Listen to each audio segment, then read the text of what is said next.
नमस्कार। आज हमारे बीच में डॉक्टर शंकर चौधरी, जिनका हिंदी साहित्य में विशेषज्ञता के रूप में नाम पहचाना जाता है। आप राजस्थान सरकार के शिक्षा विभाग में प्रधानाचार्य हैं और उसके साथ ही आपने कई प्रतियोगी परीक्षाओं, जिसमें राजस्थान प्रशासनिक सेवा, न्यायिक सेवा, व्याख्याता एवं अन्य प्रतियोगी परीक्षाओं की तैयारी के लिए हिंदी, व्याकरण और साहित्य का अध्ययन करवाते हैं। सर, जिस तरीके से आज प्रतियोगी परीक्षाओं के इस युग में जो छात्र छात्राओं को प्रतियोगी परीक्षाओं में सफल होने के गुर सिखाए जा रहे हैं, उस दौर में आप एक मार्गदर्शक के रूप में और विशेषज्ञ के रूप में किस तरीके की भूमिका अपने आप में मानते हैं? इस प्रतियोगिता के दौर में विद्यार्थियों के बारे में संदेश तो मैं तो सिर्फ इतना ही कहना चाहूँगा कि प्रतियोगी परीक्षाओं के लिए विद्यार्थी दृढ़ता के साथ अध्ययन करें तो कोई भी सफलता उनसे दूर नहीं हो सकती। जिसे हम लोग मेहनत कहते हैं, उस शब्द की व्याख्या करना चाहूँगा। हम लोग कहते हैं कि मेहनत करना चाहिए, लेकिन मेहनत का अर्थ हम लोग सही ढंग से नहीं समझ पाते हैं। मेहनत क्या होती है, तो वैसे तो सुनने में और पढ़ने में तो ये सिर्फ 4 वर्णों का शब्द है, लेकिन हकीकत में मेहनत का मतलब होता है अपने लक्ष्य प्राप्ति के लिए किए गए प्रयत्नों की अखंड श्रृंखला का नाम मेहनत है। यानी बात साफ है, हम लोग 10 दिन यहाँ रहते हैं, 20 दिन गांव में चले जाते हैं, 30 दिन खेती का काम करते हैं, तो ऐसे व्यक्ति को सफलता नहीं मिलती है। हमारा लक्ष्य निर्धारित होना चाहिए और साथ ही साथ सबसे इम्पोर्टेंट बात है वो ये है कि हमारे विचारों में दृढ़ता होनी चाहिए और दृढ़ता के साथ साथ अखंडता भी होनी चाहिए। बिना अखंडता के हम लोग सफलता को प्राप्त नहीं कर सकते। जिस तरीके से आपने मेहनत, समर्पण को विशेष महत्व दिया है, बच्चे आपको एज ए रोल मॉडल मानते हैं। वो कहते हैं कम उम्र में नौकरी और उसके बाद में लगातार प्रमोशंस या एक हंसमुख चेहरा और सफलता के नित नए आयाम है। अपने व्यक्तिगत जीवन से किस रूप से विद्यार्थियों को प्रेरित करने का प्रयास करें? देखिएगा, सबसे महत्वपूर्ण बात तो ये है कि ज़िंदगी में सफल होने के लिए हम लोग मानते हैं कि भाग्य का सहारा ज़रूरी है, लेकिन ऐसा मैं नहीं मानता हूँ। ज़िंदगी में सफल होने के लिए सबसे इम्पोर्टेंट मेहनत है।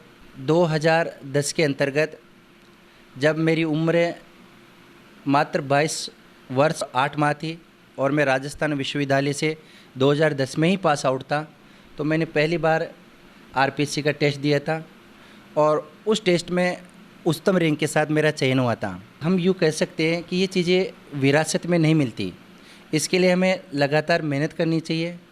और मेहनत भी, ये तो उस दौर की बात है। मैं आज की बात करूं तो आज भी सुबह मैं 5 बजे उठ जाता हूं, इसके बाद 6-7 बजे तक अपने दैनिक कार्य से निवृत्त हो जाता हूं और 7 बजे से लगातार शाम की 11 बजे तक अध्ययन हो, चाहे अध्यापन का कार्य हो या पुस्तक लेखन का कार्य हो या और भी सामाजिक गतिविधियां हो, मैं निरंतर रूप से इनमें संलग्न रहता हूं और बेहद ईमानदारी के साथ अपना कार्य जैसे 2010 से कर रहा हूं, लगातार उसी रूप में आज भी करता हूं। वर्ष 2010 आपके लिए बहुत सौभाग्यशाली रहा, जिसमें आपका एमए हुआ, उसके बाद आपका सिलेक्शन हुआ, नेट जेआरएफ हुआ।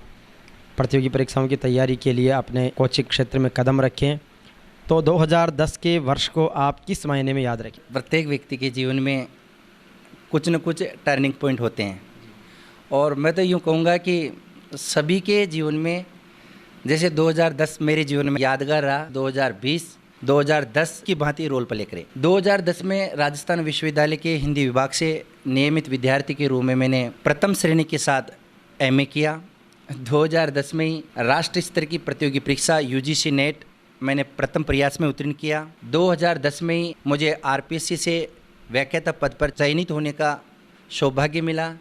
2010 से ही मैं राजस्थान के सबसे बड़े सर्वोत्तम पब्लिकेशन में लेखन कार्य अनवरत रूप से आज तक कर रहा हूँ।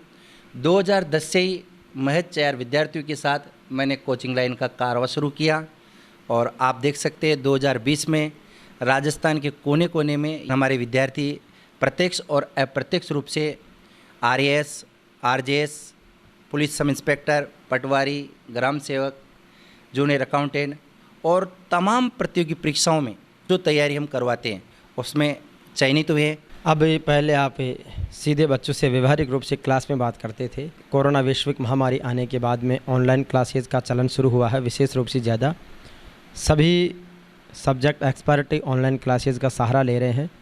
इस मानस को लेके आपकी क्या योजना? जो ऑफलाइन मंच होता है और जो ऑनलाइन मंच है, दोनों में काफ़ी विभिन्नताएं हैं। लेकिन मैं मानता हूं कि ऑफलाइन मंच में हम हमारा ज्ञान केवल सीमित क्षेत्र तक पहुंचा पाते हैं। ऑनलाइन प्लेटफॉर्म पर मेरा ये मानना है कि हम लगातार अपने सब्जेक्ट के वीडियोस अपलोड करेंगे, और मैं तो इतना ही कहना चाहूँगा कि वीडियोस तो हज़ारों हैं, लेकिन हमारे वीडियोस की जो विशेष बात होगी वो ये है कि इनमें एक तो क्रमबद्धता होगी जो अक्सर हम लोग नहीं देखते हैं। दूसरी इम्पोर्टेंट बात, विषय वस्तु का गहन, गंभीर और ऑथेंटिक ज्ञान में देने का पूर्णतः प्रयास करूंगा, जैसा कि ऑफलाइन मंच में दिया है। कोरोना के इस दौर में हम लोग यूँ कह सकते हैं कि सभी विद्यार्थी लगभग अपने घर पे ही हैं, तो ऑफलाइन क्लासेज अभी शुरू होने में कुछ वक्त लगेगा। तो आप लगातार शाम को जो 4:15 बजे हम लोग वीडियोस डालेंगे, आप लगातार देखिएगा। आप हमारे टेलीग्राम, फेसबुक पेज और इंस्टाग्राम के साथ साथ हमारे जो यूट्यूब चैनल है जिसका नाम डॉक्टर शंकर चौधरी सर्वोत्तम है, उससे ज़्यादा से ज़्यादा मात्रा में जुड़े, और मुझे उम्मीद है कि इसका आपको निश्चित रूप से फ़ायदा मिलेगा। 13 जून से आप ऑनलाइन क्लासेज के पाठ्यक्रम से या और बच्चों के लिए कैरियर गाइडेंस शुरू करने जा रहे हैं। 13 जून का दिन ही क्या कुछ विशेष को लेकर आपने चुना है? जी धन्यवाद। वैसे ऐसे प्रश्नों का कोई जवाब नहीं होता, लेकिन फिर भी अगर आपने मुझसे पूछा है तो मैं बताना चाहूँगा कि सर, जो शनिवार का दिन है वो मेरे जीवन का सबसे यादगार दिन रहा है, और मैं ज़िंदगी में किसी भी अच्छे काम की शुरुआत हमेशा शनिवार से करता हूँ। और यह मैं आपको बताना चाहूँगा कि मेरा जो बर्थडे आता है वो भी शनिवार को ही है। 23 दिसंबर 2010 की बात है, उस दिन भी शनिवार ही था जब मुझे आरपीएससी में चयनित होने की सूचना मिली।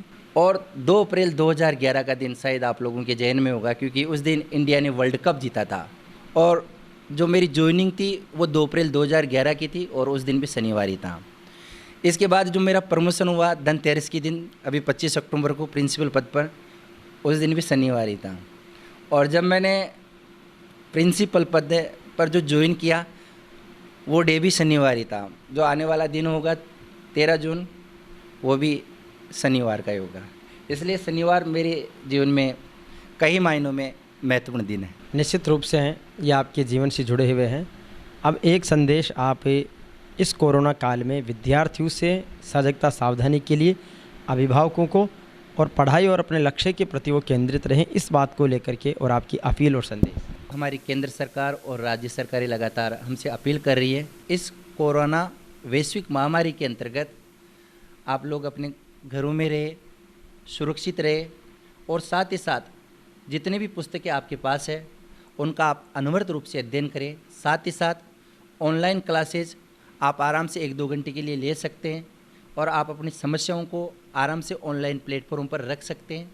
तो मैं तो इतना ही कहना चाहूँगा कि आराम से रहे, घर पे रहे, और निरंतर रूप से अपना अध्ययन जारी रखें। तो निश्चित रूप से सारी बातों पर चर्चा हुई। अब अगली श्रृंखला में हम मिलेंगे डॉक्टर साहब की एक विशेष परिचय, उपलब्धियों, और ऐसी उपलब्धियों के साथ में जो जन जन को प्रेरित करने वाली होगी। धन्यवाद।